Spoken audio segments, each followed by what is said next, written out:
Hai guys, Perkenalkan, nama saya Ardi Ilhamuddin Lelana dengan NRP 222021 nama saya Rosi Alwender Faujiah dengan NRP 22 2021 232. Nama saya Sumiati Dojailan dengan NRP 22 2021 201 Dari kelas F. kelompok 4. Jadi Kita akan menjelaskan tentang course. Course bisa disebut Continuously Operating Reference Station.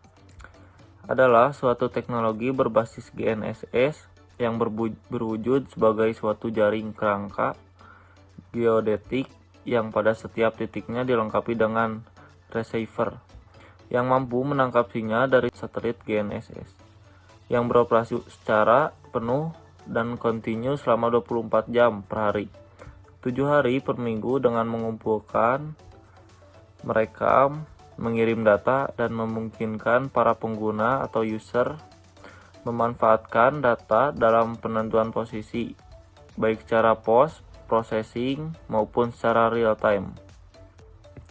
Sehingga peran CORS dalam penelitian GNSS ialah CORS dapat membantu pengguna receiver GNSS sehingga pengguna bisa melakukan pengukuran dengan hanya menggunakan satu receiver. Setiap jaringan CORS terdiri dari beberapa stasiun GNSS yang terkoneksi menggunakan jaringan komunikasi yang baik untuk kontrol dan komputasi secara real time. Jadi, CORS pertama kali dikembangkan di Amerika Serikat sejak Oktober 2021 oleh The National Geodesy Survey atau NGC. Sejak tahun 2006 di Indonesia telah dibangun stasiun-stasiun CGPS atau kontinuitas GPS oleh Bako Surtanal yang ditempatkan di beberapa daerah di Indonesia. Di antaranya di kantor pusat Bako Surtanal di Cibinong, Bogor, Bali, kawasan industri di Selat Sunda, dan di Bandung, tepatnya di pusat peneropongan Bintang Bosca, Lembang.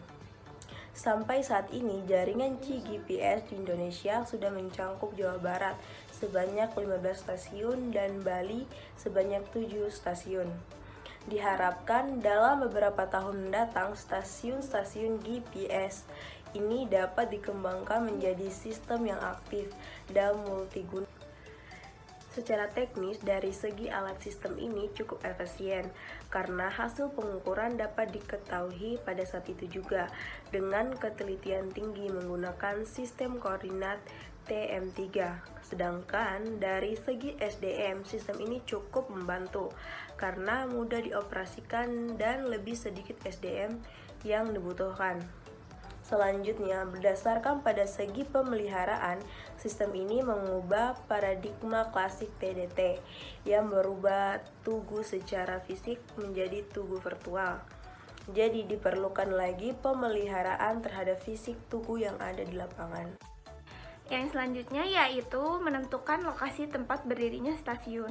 Pada saat penentuan lokasi tempat berdirinya stasiun, ada beberapa hal yang harus menjadi perhatian, yaitu 1. Diharuskan terbuka atau open view of sky.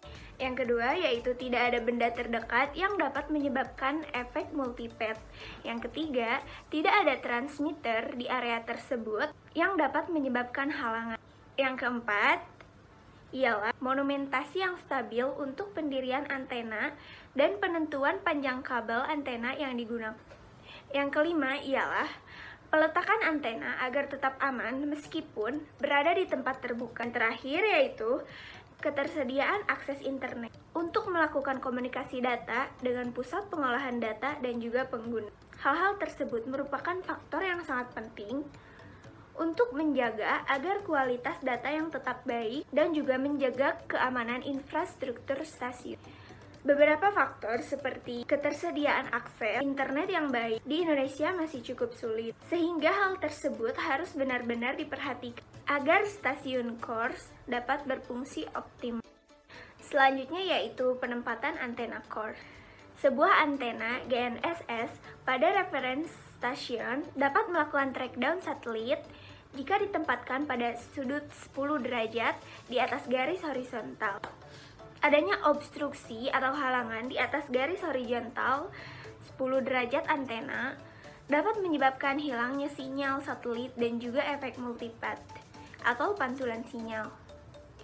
Adanya multipath menyebabkan dampak buruk pada kualitas data yang didapatkan seperti gambar tersebut. Untuk selanjutnya kita cantumkan peta persebaran course IPDSN di Indonesia. Berikut adalah stasiun course tipe tower. Stasiun course berbentuk tower ini terdiri dari beberapa komponen, yaitu 1. Tower berbentuk segitiga dengan dimensi ukuran panjang, lebar 30 x 30 cm dan tinggi 12 meter. Sebagai penyangga box panel, solar cell, dan antena radio wireless. Yang kedua yaitu box panel. Box panel ini disediakan untuk tempat track GPS, meteorologi sensor, baterai, dan radio wireless. Yang ketiga yaitu brass monument atau tempat antena GNSS.